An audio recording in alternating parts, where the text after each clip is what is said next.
vamos a seguir con la polémica porque nuestro próximo, con gusto, compañera, le doy la oportunidad, nuestro próximo invitado es el profesor Olmedo Belluche, archiconocido de nuestra universidad, de nuestra facultad, un sociólogo consagrado, como él se describe, un aficionado a la historia, y una de las características es que escribe, tiene un sinnúmero de artículos, de obras, participa en la mayoría de los seminarios, y la característica es que no le huye al conflicto, al contrario, se atreve a debatir, a plantear sus visiones y a contrastar ideas.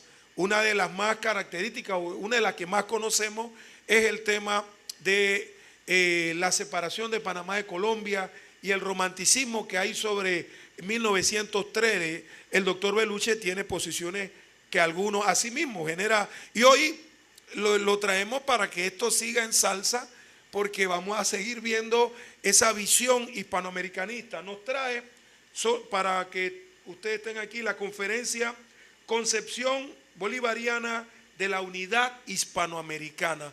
Vamos a recibir con un aplauso al doctor Belluche. Vamos con el maestro Belluche. Bien, buenos días a todos y todas. Agradecemos al profesor Fernando Aparicio por la invitación a participar de este seminario. Y como punto previo quisiera decir, y bueno, habría mucho que aportar sobre el tema anterior que se salió del tema, porque el tema de este congreso es el Congreso Anfictiónico de Panamá y el Tratado Alfaro-Kellogg, y el tema de la educación es otro tema que vale la pena discutir y profundamente, y habría mucho que decir sobre lo que dijo el expositor anterior, muchas de las cosas que no compartimos, que son falsas a mi juicio, y que son una falacia, porque el problema fundamental de la educación no es un problema técnico, no es un problema de estudio, es más, el problema de la educación no es ni siquiera el problema de la educación, ni siquiera es el problema de los contenidos, de los programas. El problema de la educación es de los gobiernos, de los que mandan, de los que deciden, de los hipócritas que en las campañas siempre dicen que la educación es la clave para salir de la pobreza y que la educación va a ser lo fundamental, y cuando llega el momento en que son gobierno, la cogen contra los educadores, contra los maestros, contra los estudiantes, los sancionan, los dejan sin empleo porque han defendido el derecho a la vida, a defender una seguridad social y un derecho a unas jubilaciones justas. Y esos mismos que dicen eso, que la educación es lo fundamental, después lo único que les interesa es la educación como negocio, para echarse la plata al bolsillo. Y así podemos averiguar quién es quién. O sea, verdaderamente, quisiera discutir sobre esas cosas, pero no es el tema. Así que yo pienso que debemos volver al tema. Y ciertamente, podríamos preguntarnos, ustedes se preguntarán como jóvenes, ¿por qué después de 200 años tenemos que discutir hoy este problema del Congreso Anfictiónico que se hizo en Panamá en 1826? ¿Qué hay ahí para nosotros 200 años después en el siglo XXI? Y ciertamente que hay muchas similitudes con el momento actual. Hace 200 años, Simón Bolívar, que dirigía y había garantizado la independencia de España de una serie de pequeñas repúblicas que habían empezado a nacer, entre esas lo que se llamó la Gran Colombia, que incluía Venezuela, Ecuador, Panamá, Perú, Bolivia, y junto a otras naciones que se habían independizado sin la presencia de Bolívar, como toda Centroamérica, México, etcétera, lo que es el sur, Argentina, Paraguay, decide que había un problema muy grave en ese momento, dos peligros que enfrentaban esas repúblicas, de dominación y de sujeción. Un peligro era lo que se llamaba la Santa Alianza, es decir, la alianza de monarquías europeas absolutistas que habían ayudado a restaurar en España el gobierno del rey Fernando VII, que era un rey absolutista, contra el cual se hizo la independencia, porque era una monarquía que no aceptaba ni reformas democráticas, ni participación democrática, ni igualdad ni siquiera entre todos los miembros del Imperio Español, es decir, los hispanoamericanos no éramos igual que los españoles de la península ibérica, los mestizos no tenían los mismos derechos, mucho menos los negros, ni mucho menos los indígenas.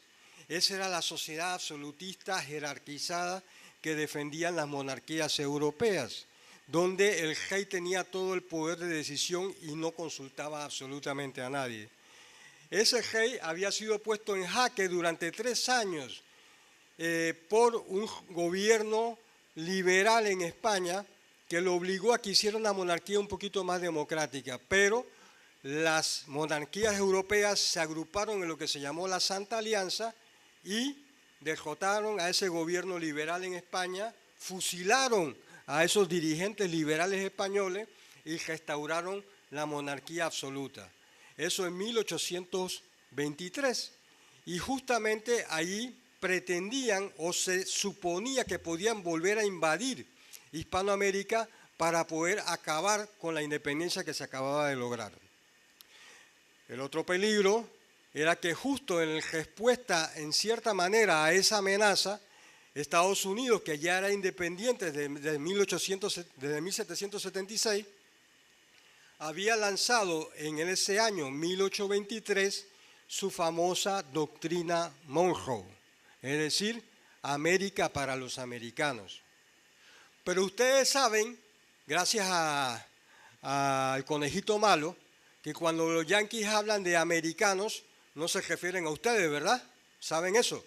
Por eso cuando en el Super Bowl él canta al final, todos somos americanos, y empieza a mencionar los países, empieza por Argentina, Chile, etcétera, etcétera. Eso es un tremendo mensaje, porque para los gringos, americanos son ellos, no ustedes. Ustedes no son americanos. Entonces, cuando Estados Unidos, el gobierno del presidente James Monroe y su secretario de Estado, Quincy Adams, lanzan la doctrina Monroe, le dicen a los europeos, ojo, no queremos que ustedes intervengan acá porque este continente es coto de caza, coto de influencia de nosotros, los americanos. No los queremos acá. No queremos que ustedes influyan sobre estos países que acaban de independizarse, ni que restauren las monarquías, ni el sistema colonial que existía aquí. Ese es el mensaje. Y Bolívar decía, tenemos 2 problemas. Un problema son los europeos que pueden intentar invadirnos para volvernos a hacer colonias, pero otro problema es la hegemonía de Estados Unidos en este continente que nos va a poner como países subalternos, que es lo que hemos sido durante 200 años. Justamente porque el objetivo del Congreso Anfictiónico era evitar eso, evitar que Estados Unidos se hiciera hegemónico, unirnos para fortalecernos como latinoamericanos, como hispanoamericanos y enfrentar esas amenazas. Y justamente ese es el problema que fracasó. Hoy, 200 años después, tenemos un problema similar. El presidente Donald Trump ha lanzado lo que él llamó en noviembre su nueva doctrina de seguridad nacional, que es una actualización de la doctrina Monroe y que se ha llamado el corolario Trump.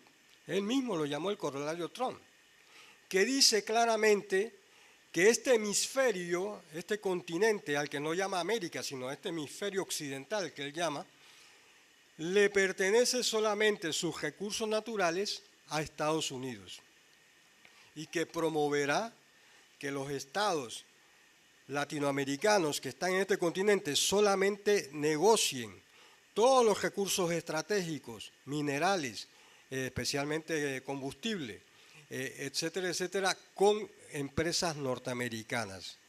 Y esto lo hará por las buenas o por las malas. Eso está dicho en esta doctrina que ustedes pueden encontrar en Google y que se publicó en el mes de noviembre, diciembre del año pasado. Y entonces ustedes allí ahora pueden entender a la luz de eso por qué Trump decía hace un año que el canal de Panamá estaba manejado por los chinos. Y ustedes como panameños que viven aquí todos los días dirían, oye, pero esa es una tontería, es una locura, Trump está loco, Trump está loco. No, evidentemente el canal no está manejado por los chinos. Sí, evidentemente el canal no está manejado por los chinos, pero el truco de Trump de decir eso es forzar a Panamá a aceptar la sumisión de la política norteamericana y romper cualquier vínculo que hubiera iniciado con intereses y empresas chinas. Porque el canal de Panamá no es petróleo, pero para los intereses de Estados Unidos es una zona estratégica de tráfico de barcos, especialmente de la Armada de los Estados Unidos. Y entonces, con esa política, él vacunó a un gobierno completamente pelele como el del presidente José Raúl Mulino y lo obligó enseguida a romper un acuerdo comercial que había con China que se llamaba el Acuerdo de la Seda o la Ruta de la Seda, y enseguida puso en tela de juicio el contrato con los dos puertos terminales de Panamá, el Cristóbal y Balboa, que tendrán todo,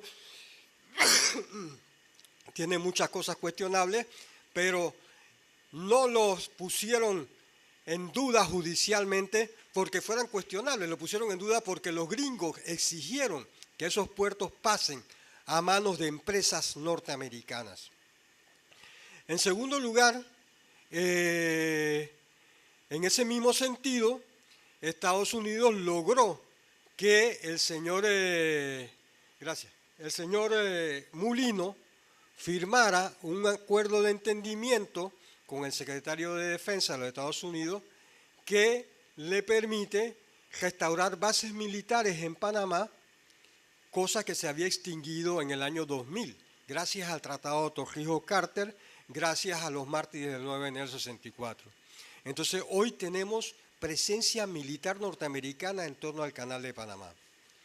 Entonces, se fijan, hace 200 años Bolívar tenía un problema parecido y entonces él propone que haya un congreso en Panamá para crear una alianza de naciones recién independizadas que se defendieran frente a cualquier amenaza militar, ya sea de Europa o ya sea de Estados Unidos.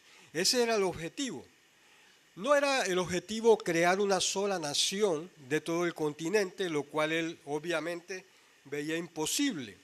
Ese objetivo ya se lo había propuesto, bueno, en realidad ese objetivo estaba propuesto desde fines del siglo XIX por el propio precursor de la independencia, Francisco de Miranda, pero en la Carta de Jamaica, 10 años antes, en 1815, el señor Bolívar ya había dicho que el objetivo no era crear una sola nación del continente porque eso era imposible. Dijo, mas no es posible crear una sola nación desde México a la Patagonia, porque climas remotos, situaciones diversas, intereses opuestos, caracteres desemejantes dividen a la América en diversos estados.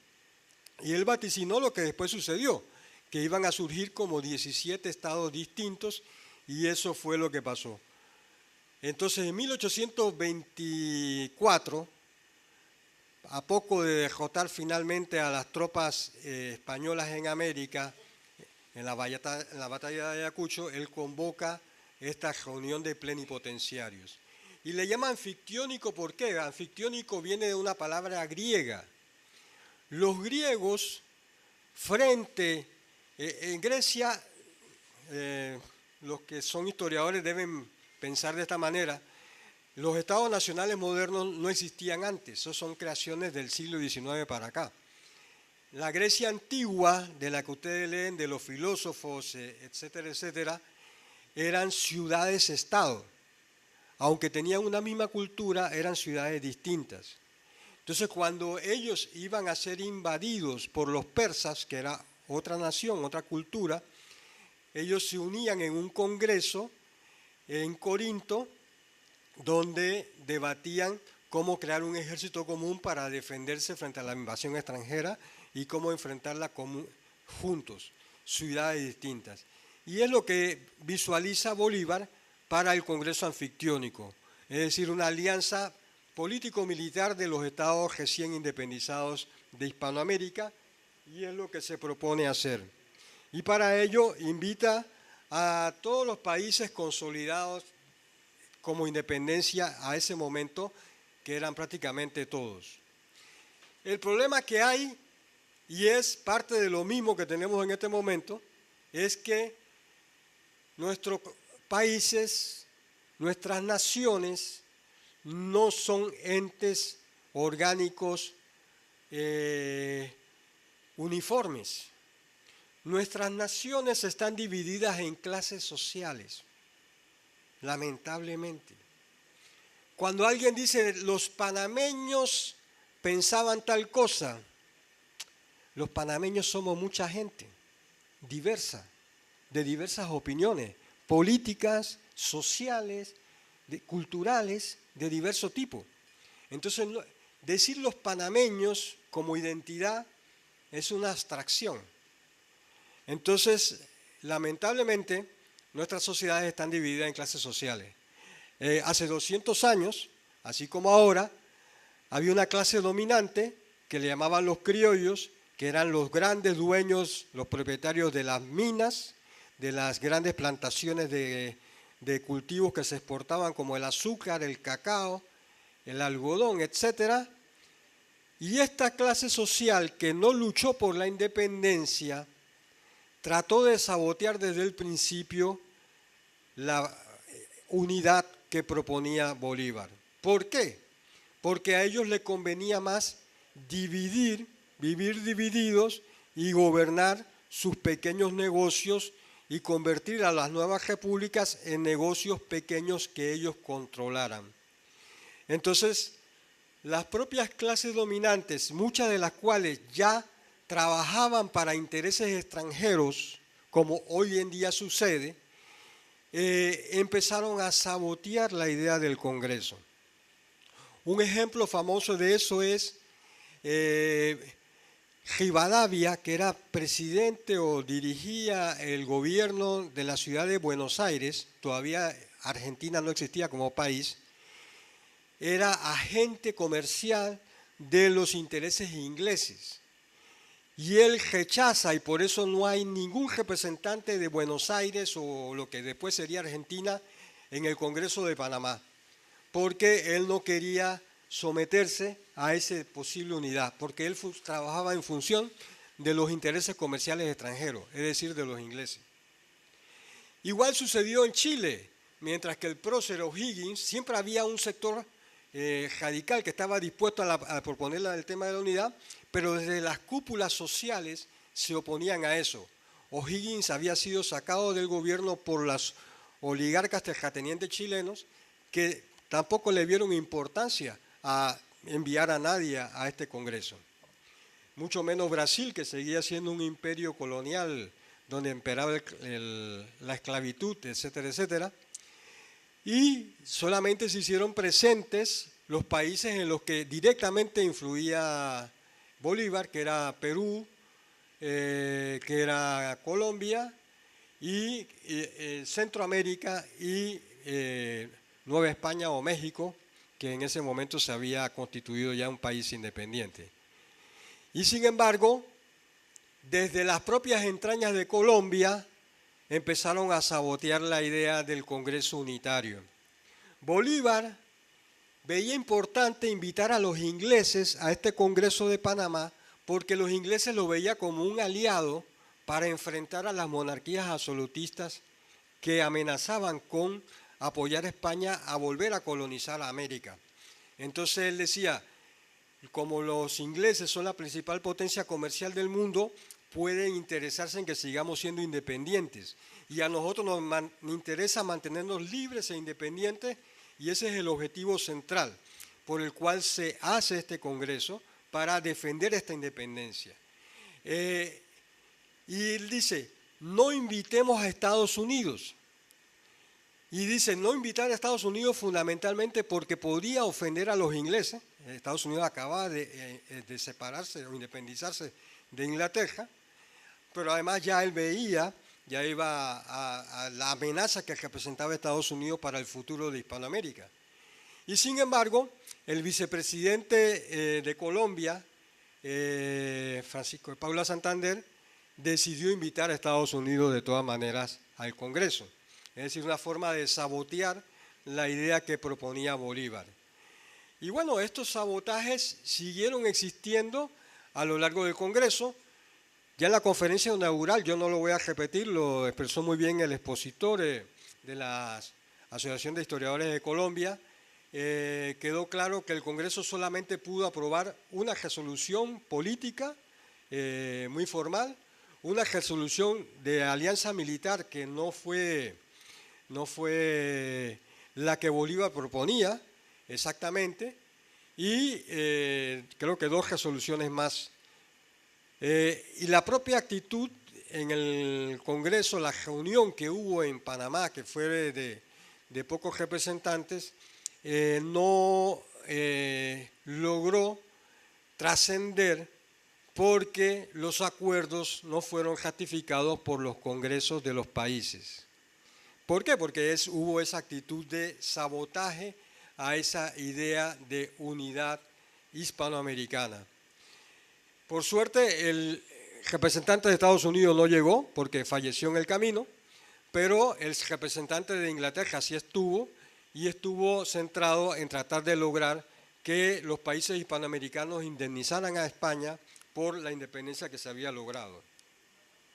Entonces, al no lograr concretar estos objetivos de unidad hispanoamericana para defender nuestra independencia, lo que ha pasado durante 200 años es que nuestros países hispanoamericanos, latinoamericanos, hemos caído en la segunda dependencia, más sutil, pero dependencia al fin y al cabo. Estados Unidos logró lo que no logró la unidad que Bolívar proponía. Logró su objetivo de América para los americanos. Nuestro continente ha sido dominado hegemónica, política, económicamente por Estados Unidos durante 200 años. Han saboteado todo tipo de intento de lucha por la independencia. Cada vez que un gobierno latinoamericano intentó seguir una senda independiente de los dictados de Estados Unidos, fue saboteado, fue usurpado, se le hizo fraude electoral, se le motivaron golpes políticos militares cruentos, se asesinó a sus presidentes y se persiguió constantemente. Esa es la historia de América Latina. Podemos preguntarnos por Omar Torrijos en Panamá, que siguió un camino más o menos independiente, cuya muerte está en duda de si fue un asesinato o no fue un asesinato hasta el día de hoy. Nunca hubo una investigación a fondo. Podemos preguntarnos por el presidente Salvador Allende, legítimo presidente de Chile, cuyo golpe de Estado fue financiado por los Estados Unidos con decenas de miles de muertos. Podemos preguntarnos sobre el presidente Hugo Chávez, que intentó restablecer esta unidad bolivariana mediante acuerdos económicos como la CELAC o acuerdos políticos, como crear una entidad sin la tutela de Estados Unidos, que se llamaría la CELAC, y que funcionó parcialmente durante un tiempo, y que su muerte prematura, supuestamente por cáncer, parece todo un asesinato con tecnologías de última generación. Los golpes de Estado en Centroamérica, todos financiados por Estados Unidos. El golpe contra Perón en 1955 en Argentina, financiado por la Embajada norteamericana. Es la historia de América Latina durante 200 años, cuyo objetivo ha sido convertirnos en colonias de los Estados Unidos, sin que exista un sistema colonial, pero que parezca completamente independiente, pero que no es así, donde Estados Unidos mete la mano constantemente. En el caso panameño lo podemos ver con claridad todos los días, como los embajadores norteamericanos, no solamente el actual, sino los anteriores, no tienen empacho en meter su cuchara en los asuntos internos del país y cómo los periódicos, los medios de comunicación, la televisión, los políticos salen a aplaudir la intervención de este señor en los asuntos internos del país y a obedecer sus órdenes prácticamente. El último escandaloso es el fallo de la Corte Suprema de Justicia de Panamá que contra la empresa china, un contrato completamente cuestionable, por supuesto, como todos los contratos que se han hecho con todos los puertos panameños, no solamente los chinos, pero la actuación de la Corte Suprema de Justicia fue un fallo transmitido y consultado con los gringos y que se dio a conocer en Estados Unidos antes que en Panamá. Entonces no me hablen de que no hay corrupción en el sistema judicial panameño. Es un sistema corrupto obediente a los intereses de los Estados Unidos. En Panamá hay un debate, y es un debate también actual. Tiene que ver con la conmemoración de este año y la de hace 100 años. ¿Qué queremos promover para poder llegar a ser el sueño de Bolívar de naciones independientes y libres que tomen decisiones a favor de sus pueblos y no países sometidos y explotados a intereses extranjeros? Una unidad, necesitamos una unidad para ser fuertes, pero la unidad tiene que ser de nosotros los hispanoamericanos. Ese es el sueño bolivariano, pero ese sueño choca contra otra propuesta que es la que siempre se le enfrenta desde hace 200 años, el llamado panamericanismo, es decir, la unidad del continente tutelada por los Estados Unidos como país imperialista y nosotros como países sometidos. Hace 200 años, hace 100 años, el gobierno panameño intentó también hacérsela listo a través de Octavio Méndez Pereira, fundador de esta universidad. Intentó convocar una serie de eventos conmemorativos del centenario del Congreso Anfictiónico de Panamá. Jugó con la idea del panamericanismo y el bolivarismo, utilizando los dos conceptos en la misma frase, en el mismo párrafo, pero los sectores progresistas de entonces, los sectores consecuentes, bolivaristas consecuentes como Víctor Raúl Haya de la Torre, como Alfredo Palacios, que fue el primer diputado socialista de América Latina, dirigente del movimiento de Córdoba, le dijeron: no vamos a Panamá. No vamos a Panamá porque primero repudiaban el panamericanismo ese tutelado por los gringos que Panamá tenía, éramos una colonia recién separada de Colombia por Estados Unidos. Dos, había un gobierno como el actual en Panamá, un gobierno de derecha antipopular, que acababa de masacrar al pueblo en la huelga inquilinaria de 1925, en la que se asesinaron como a 7 u 8 personas, se reprimió el movimiento popular y se expulsaron del país a los sectores que habían migrado aquí a la construcción del canal y que respaldaron la huelga inquilinaria. Y entonces estos sectores dijeron: no podemos avalar un evento que organice un gobierno de este tipo. 100 años después tenemos circunstancias parecidas, un gobierno oligárquico, antipopular, que acaba no solo de traicionarnos con la firma del acuerdo de entendimiento que permite bases militares que nos ha retrotraído a 1903, sino que ha reprimido duramente al movimiento popular y sindical panameño, que ha despedido a 300 profesores y profesoras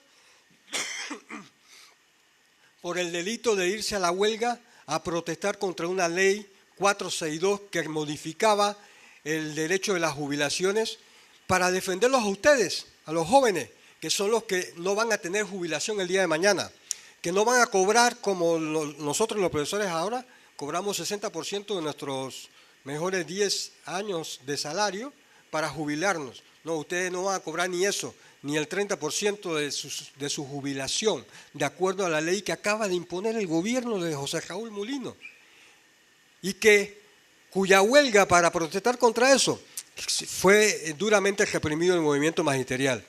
Y también fueron reprimidos poblaciones indígenas en Boca del Toro, con muertos, fueron reprimidas poblaciones indígenas en Darién, fueron reprimidos el movimiento sindical, sobre todo el sindicato de la construcción, que tienen un dirigente preso, mientras que un montón de corruptos acusados de robarse millones de dólares del país están en su casa festejando libremente. Uno de los dirigentes está preso en una cárcel de máxima seguridad del país.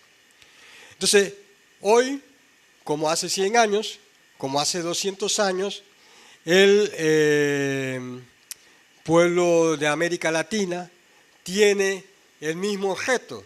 Tenemos que luchar por la unidad para defendernos frente al imperialismo norteamericano, que acaba de imponer el hecho de que no hay derecho internacional. Estados Unidos acaba el 3 de enero de invadir y atacar Venezuela y secuestrar un presidente legítimo de un país y llevárselo para la cárcel. Algo parecido hicieron en el año 89, con todo el cuestionamiento que podamos tener sobre el general Noriega o sobre el presidente Maduro. El problema es que Estados Unidos no tiene derecho a intervenir en ningún país e imponer su ley como si fuera el matón, es decir, como si no hubiera derecho internacional y como si se hace la ley del más fuerte, como en el lejano oeste. Eso es lo que estamos viviendo en el mundo que a ustedes les tocará vivir. Entonces, que tenemos que seguir aspirando a esa unidad para defender y luchar por nuestra independencia. Muchas gracias.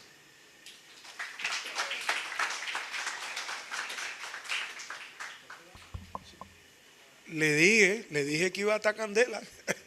Se los dije, ¿vieron? Miren, aquí se abre el debate, hay varias cosas. Vamos con ustedes, también vamos a ver los que están a través del canal de Tecnoeduc. Hay varias preguntas. Vamos a hacer algo porque no hemos leído lo de Tecnoeduc. Y no se vayan, el departamento y algunos donadores anónimos ahí quieren compartir con ustedes un cafecito, un tecito, una galletita. Así que vamos a hacerle las preguntas, los aportes al doctor Beluche. Vamos a tratar de responder lo que esté en Tecnoeduc y luego vamos a hacer un pequeño impasse para seguir con los paneles, ¿no? Para que no se vayan. Entonces vamos a ver qué es lo que está pasando acá.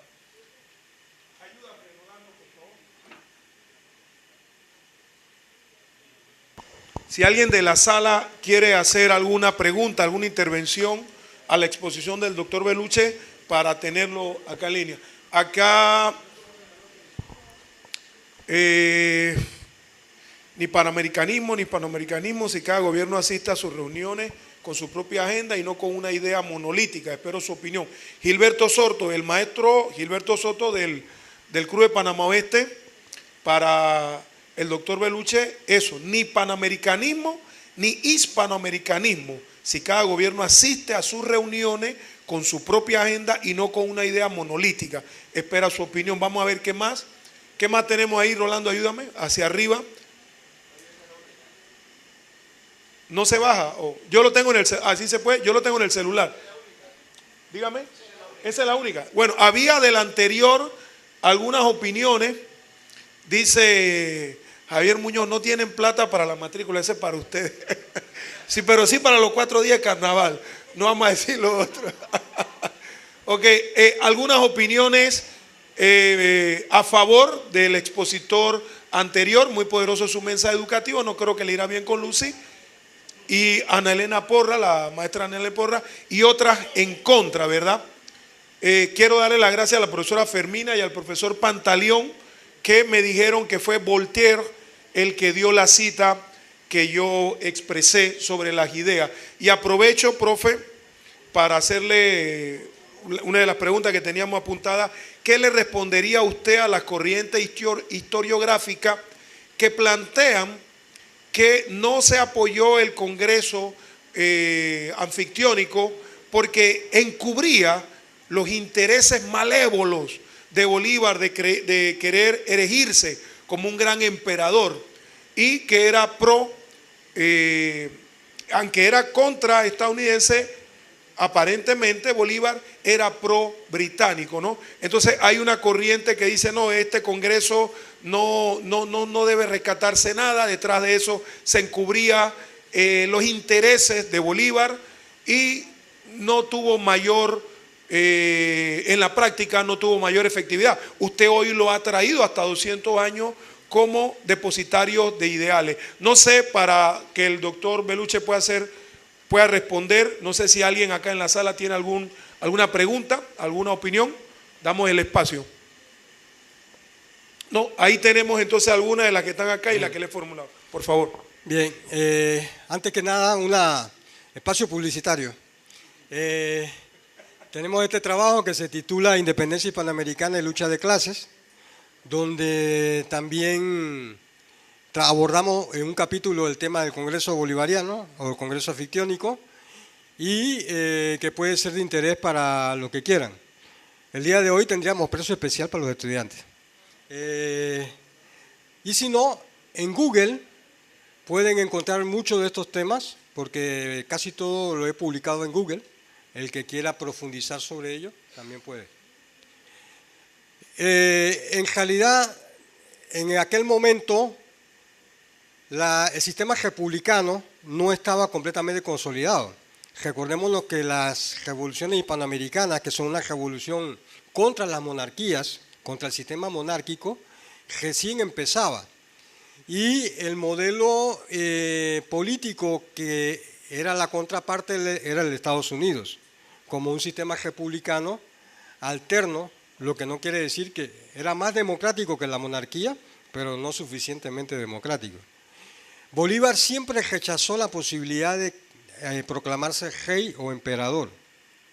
Incluso hubo varios momentos en que se lo propusieron y que muchos veían que era la única forma de continuar como gobierno. Incluso antes de concretar la independencia, en Sudamérica, el Congreso de Tucumán sondeó la posibilidad de proclamar rey o emperador a un descendiente de Atahualpa, en el caso de lo que había sido el virreinato del Río de la Plata.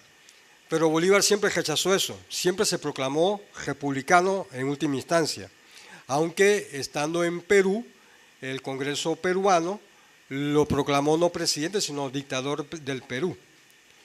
Pero bueno, lo que sí propuso Bolívar, no en el Congreso Anfictiónico, porque el Congreso Anfictiónico no proponía elegir un gobierno, sino que fuera una asamblea de representantes, eso está claramente en su convocatoria, sino él propuso, cuando se libera, él personalmente junto con el mariscal Sucre, liberan Ecuador, Perú y Bolivia, que es el último bastión español. Entonces él propone crear un Estado unificado que incluyera Bolivia, Perú y todo lo que era la Gran Colombia, Ecuador, Venezuela, etcétera. Y entonces allí la Constitución boliviana, que se llama, que también es en el año 1826, proponía que él fuera presidente vitalicio hasta el final, pero presidente de esa fórmula de república. Pero no hay una propuesta ni siquiera de eso a discutir en el Congreso Anfictiónico. No era esa la realidad. Y él lo rechazó. En cambio, en la independencia de México, Iturbide sí aceptó el cargo de emperador del Imperio Mexicano, que fue la primera denominación que tuvieron. Sin embargo, eso fracasó rápidamente. Así que la fórmula que hubo desde hace 200 años en Hispanoamérica fue de repúblicas y no las monarquías. Y eso Bolívar ahí se mantuvo principista. Lo que no las hizo más democráticas, igual fueron controladas por las oligarquías comerciales, los grandes latifundistas, los grandes propietarios. Igual que hasta el día de hoy. 200 años después, un problema que tenemos en nuestros países es que tenemos un sistema electoral que dice ser democrático, pero donde la representación está controlada por el poder económico del país a través de una serie de partidos políticos. Y al final siempre ganan los mismos. Ustedes votan cada 5 años, pero eligen siempre entre los mismos sectores de poder que son los que financian las campañas electorales. Y podríamos dar muchos ejemplos de eso. En este caso, este gobierno de Panamá está controlado por los sectores que sirven a la minera First Quantum y que hacen parte del gobierno a través de varios ministerios, empezando con el Ministerio de Comercio. Y bueno, finalmente creo que tenemos que luchar por una Latinoamérica unida. Es la única manera de buscar, conseguir la segunda independencia, como se ha planteado, como la planteó Martí y demás. Tenemos que acabar con ese tutelaje imperialista de los Estados Unidos. Tenemos que acabar con la humillación de los latinoamericanos que se creen inferiores al fulo que gobierna los Estados Unidos y que le aplauden como foca todo lo que hace, porque eso lo único que va a traer es más miseria para nosotros. Los que creen que los puertos en manos de los chinos están mal, pero de pronto una empresa norteamericana nos va a hacer bien, deben aprender de nuestra historia. En 1903, Estados Unidos nos separó de Colombia para imponer un tratado sobre el canal contra el que hubo que luchar durante 70 años.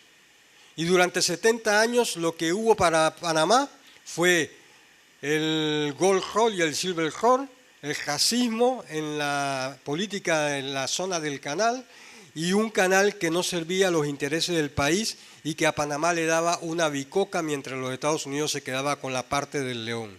Esa es la historia de Hispanoamérica y por eso mismo tenemos que recuperar el sueño de Bolívar de seguir luchando por una Latinoamérica independiente. Muchas gracias.